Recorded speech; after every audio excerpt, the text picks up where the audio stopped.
क्या judgement day civil war की हो गई है शुरुआत? क्या व्हाइट सिक्स अब नजर आएंगे हमें स्मैकडाउन पर भी? और क्या हो गई है मनी इन द बैंक की सारी तैयारी खत्म? नमस्ते दोस्तों, कैसे हैं आप सब? आपके साथ है तोमर साहब और आप देख रहे हैं WWE फटाफट, जहां मिलेगी आपको रॉ और स्मैकडाउन की अपडेट्स फटाफट। So let's roll in. Show की शुरुआत करते हैं जे ऊसो क्राउड में से आके। भाई हर हफ्ते मेरे को तो क्राउड में से आना बिल्कुल सेफ नहीं लगता, और फिर फायरफ्लाइज के साथ वहां पे नाचना गाना स्टार्ट कर देते हैं। रिंग में आके बताते हैं कि वो किस तरीके से मनी द बैंक ब्रीफकेस को लेने वाले हैं। फिर वहां पे आ जाते हैं चैट गेबल बताते हैं कि लास्ट के कुछ हफ्ते उनके काफी अच्छे गए हैं। एक तो व्हाइट्स के चंगुल से उनका पीछा छूट गया है और उसके साथ साथ वो money in the bank briefcase match के लिए क्वालिफाई भी कर गए हैं। जे उसो बोलते हैं भाई तू कहां से आ गया, मुझे तो लगा तू व्हाइट सिक्स से बचता फिर रहा होगा। चैट गेबल बोलते हैं बचता मैं नहीं फिर रहा हूँ, बचता तुझे फिरना पड़ेगा क्योंकि तूने व्हाइट्स की फायरफ्लाइज को चुराया है। जे उसो बोलते हैं मैंने कुछ नहीं चुराया है, तुम इनको फायरफ्लाइज मत बोलो, इनको कॉकरोचेस बोल लो या कुछ भी बोल लो। जे उसो अपनी बेकार की लाइन से अपना मोमेंटम खराब करते उससे पहले ही चैट गेबल उनको पीटने लग जाते हैं और फिर अचानक वहां पे वो चुड़ैल आ जाती है एक और टेप लेके। फिर से वो माइकल कोल को टेप देती है। अब यह माइकल कोल कितने दिन तक बचने वाला है मुझे नहीं पता। वहीं क्लिप के अंदर बू डेलिस और अंकल हाउडी की बात कंटिन्यू होती है। काफी लोगों को लग रहा है कि अंकल हाउडी और बू डेलिस अलग अलग लोग हैं। मैं उन लोगों को पहले भी बता चुका हूँ कि बू डेलिस ही अंकल हाउडी हैं। इट्स जस्ट वो उनकी एक दूसरी पर्सनैलिटी है जिससे वो लगातार बात करते रहते हैं कि क्या सही और क्या गलत है।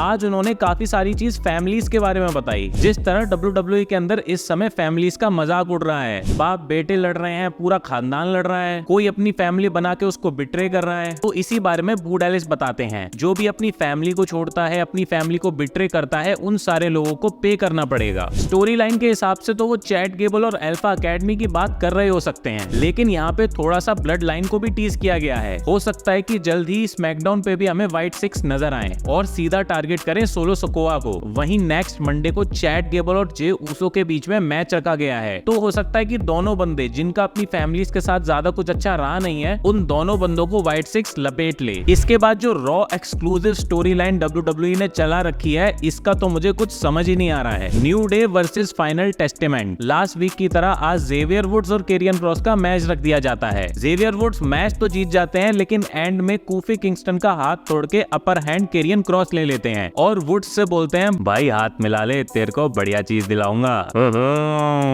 मतलब WWE वाले तो कुछ इंटरेस्टिंग कर नहीं रहे, मैंने सोचा मैं ही कर दूं। और ये जो केरियन क्रॉस मोहल्ला क्लिनिक लेके अपने साथ घूमते हैं, इसकी क्या जरूरत है? लड़ना तो इनको तो बैंड बाजे वालों के साथ ही है। वही वुमेन्स का भी final money in the bank qualifier match होता है। मैंने लास्ट स्मैकडाउन की वीडियो में बता दिया था कि ज़ोए स्टार्क इस मैच को जीतने वाली है और मनी इन द बैंक की पूरी प्रेडिक्शन नेक्स्ट वीडियो में करने वाला हूँ, तो उसको जरूर देखना। और डैमेज कंट्रोल का कंट्रोल खत्म होता जा रहा है रॉ के अंदर, ये भी दिखाया जाता है, जिसमें मेरे को 1% भी इंटरेस्ट नहीं है। इंटरेस्ट है तो आयो स्काई में उनका कुछ होता है तो बताता हूँ। वहीं सैमी ज़ेन रिंग के अंदर आके बताते हैं कि ब्रॉन ब्रेकर कितना घातक आदमी है, मगर मैं उससे भी ज्यादा घातक आदमी हूँ और ये मैं मनी इन द बैंक के अंदर प्रूव कर दूंगा। वहीं ब्रॉन ब्रेकर भी रिंग के अंदर आ जाते हैं और सैमी से बोलते हैं चल तेरे में इतना तो दम है कि तू मेरे सामने खड़ा हुआ है, वरना लॉकर रूम के अंदर हर बंदा मेरे से बचता फिरता है, मगर मुझे लगता है तुझे पता नहीं तू किससे भिड़ रहा है। सैमी ज़ेन बोलते हैं तुझे भी नहीं पता तू भिड़ किससे रहा है। फिर दोनों की मारम पिट्टी शुरू हो जाती है, जिसमें अपर हैंड ब्रॉन ब्रेकर लेते हैं। क्या इसका मतलब ब्रॉन ब्रेकर नेक्स्ट चैंपियन बनने वाले हैं? वेल इसका आंसर नेक्स्ट वीडियो में। वहीं आज डोमिनिक मिस्टीरियो और डेमियन प्रीस्ट बात करते नजर आते हैं। डेमियन प्रीस्ट बोलते हैं कि मेरी रिसेंटली रिया रिप्ली से बात हुई है और वो अपनी खाल नोच रही है कि क्या हो रहा है जजमेंट डे में। डोमिनिक बोलते हैं नहीं मैं आज निपटा दूंगा इस चीज को। डेमियन बोलते हैं भाई तू ये बोल के ना हर हफ्ते हमारा काटता ही है बस। वहीं डोमिनिक मिस्टीरियो बोलते हैं कि ये पूरी लिव मॉर्गन की सिचुएशन जो बनी है, इसमें मेरी गलती नहीं, मेरे डैड की गलती है। डेमियन इस बारे में और पूछते उससे पहले ही डोमिनिक बात बदल देते हैं। मतलब कहीं ना कहीं रे मिस्टीरियो का भी हाथ निकलेगा किसी चीज में, देख लेना आप। वहीं जजमेंट डे के क्लब हाउस के अंदर बढ़िया मजे ले रही है Liv Morgan. Damien priest Finn Balor से पूछते हैं भाई ये यहाँ क्या कर रही है, तुम लोग ये क्यों नहीं समझ रहे, ये डिजर्व नहीं करती यहाँ रहना। फिन बोलते हैं भाई उसने हमें टैग टाइटल्स जितवाए हैं, पहले तो तू बता तूने जो पिछले हफ्ते रॉ पे बोला वो क्या था कि तुझे हमारी जरूरत नहीं, हमको तेरी जरूरत है। अब ये बोलने के बाद क्या तू डिजर्व करता है यहाँ पे रहना? क्या हम तेरे गुलाम बैठे हैं क्या? डेमियन बोलते हैं भाई कोई गुलाम नहीं है, मैंने सही ही तो कहा है। जब रिया चैंपियन थी तब हमें उसकी जरूरत थी, आज मैं चैंपियन हूँ तो आज सबको मेरी जरूरत है, और तू भी तो चैंपियन बन गया है, इस हिसाब से तो हम सबको एक दूसरे की जरूरत है। और रही बात सैद की, तो इस हफ्ते मैं उसको हरा दूंगा। फिन बोलते हैं हाँ बिल्कुल तू उसको हराएगा, लेकिन तू जब से चैंपियन बनाया ना तब से बदल गया है। अब इस कन्वर्सेशन के बाद सीधा सीधा फिन और डेमियन प्रीस्ट आमने सामने आ चुके हैं। अब वेट इसी चीज का है कि कौन किस मोमेंट पे जाके फटता है। वहीं ज़ेलिना वेगा से पूछा जाता है कि भाई तू क्यों बीच में पड़ रही है। ज़ेलिना बोलती है कि मेरे को डोमिनिक से कुछ लेना देना नहीं है, मुझे तो वर्ल्ड चैंपियनशिप चाहिए। लेकिन जब लिव मॉर्गन और ज़ेलिना वेगा का वर्ल्ड टाइटल के लिए मैच होता है ना, मुझे तो कहीं से नहीं लगता ये बिल्कुल डिजर्व करते हैं। मुझे तो लग ही नहीं रहा था कि वो मैच वर्ल्ड टाइटल के लिए है। वहीं डोमिनिक भी वहां आ जाते हैं और रे मिस्टीरियो भी वहां आ जाते हैं। फिर जो होता है उसको देख के तो माइकल कोल भी बोल देते हैं भाई कितना हगोगे तुम। मतलब डोमिनिक ज़ेलिना की मदद करना चाह रहा है, ज़ेलिना उसको मार रही है। लिव को हरवाना चाह रहा है, वो उसकी चाट रही है। समझ ही नहीं आ रहा था कि हो क्या रहा है। But at the end Liv Morgan match जीत जाती है और उसके बाद बोलती है कि डोमिनिक मेरा डैडी है। वहीं उसके बाद सेथ रॉलिंस रिंग के अंदर आ जाते हैं और अपना गुणगान करने लगते हैं कि भाई क्यों उनको जरूरत है वर्ल्ड टाइटल की और डेमियन प्रीस्ट को जजमेंट डे से अलग करने की। वहीं बीच में फिन बैलर आ जाते हैं और बोलने लगते हैं कि बहुत कुछ चेंज हुआ है WWE में, डेमियन प्रीस्ट भी चेंज हो गया और सब चीज की वजह पता है कौन है, तू सेथ रॉलिंस। वहीं डेमियन प्रीस्ट भी रिंग के अंदर आ जाते हैं और फिन बैलर से बोलते हैं कि भाई मेरा बिजनेस है, मैं अपने आप निपटारा कर लूंगा, तू क्यों बीच में पड़ रहा है। वहीं सेथ रॉलिंस डेमियन प्रीस्ट से बोलते हैं कि भाई अपना निपटारा बाद में करना, मेरे साथ अभी के अभी फाइट कर ले तू। फिन बैलर सेथ के ऊपर पीछे से हमला करते हैं और उसके बाद डेमियन प्रीस्ट को भी बोलते हैं कि भाई पीट इसको। डेमियन बोलते हैं नहीं नहीं मैं ऐसे नहीं पीटूंगा। तभी पीछे से सेथ रॉलिंस फिन को पेल देते हैं। फिर डेमियन प्रीस्ट के अंदर से अचानक से जजमेंट डे का आदमी निकलता है और चोक स्लैम मार देता है सेथ रॉलिंस के। और फिन बैलर से पूछता है भाई भाई तेरे को लगी तो नहीं। तो अभी इनकी दोस्ती टूट रही है कि नहीं, इसमें थोड़ा सा टाइम तो है। वहीं फिर से घूम फिर के पापा बेटे का मैच करा दिया WWE ने, जहां पापा जी लिव मॉर्गन और ज़ेलिना वेगा की मदद से मैच जीत जाते हैं। लेकिन मैच के बीच में एक जगह पे फिर से WWE में धूम मच जाती है जब लिव मॉर्गन डोमिनिक को अटका लेती है। बाकी अब मैं ज्यादा लिव मॉर्गन के बारे में बोलूंगा तो विवाद हो जाएगा। वहीं फिर मेन इवेंट में मच अवेटेड मैच होता है, Sheamus versus Ilya Dragunov versus Drew McIntyre. मानना पड़ेगा इलिया ड्रैगुनोव इतने कम टाइम के अंदर ही मेन इवेंट के अंदर फीचर होने लगे। वहीं मैच की एंडिंग भी काफी ज्यादा इंटरेस्टिंग थी। ड्रू मैकिंटायर बिना किसी इंटरफेरेंस के क्लीनली मैच जीत जाते हैं और सीधा बोलते हैं मैं वर्ल्ड टाइटल जीतूंगा। अब वो वर्ल्ड टाइटल जीतेंगे कि नहीं, वो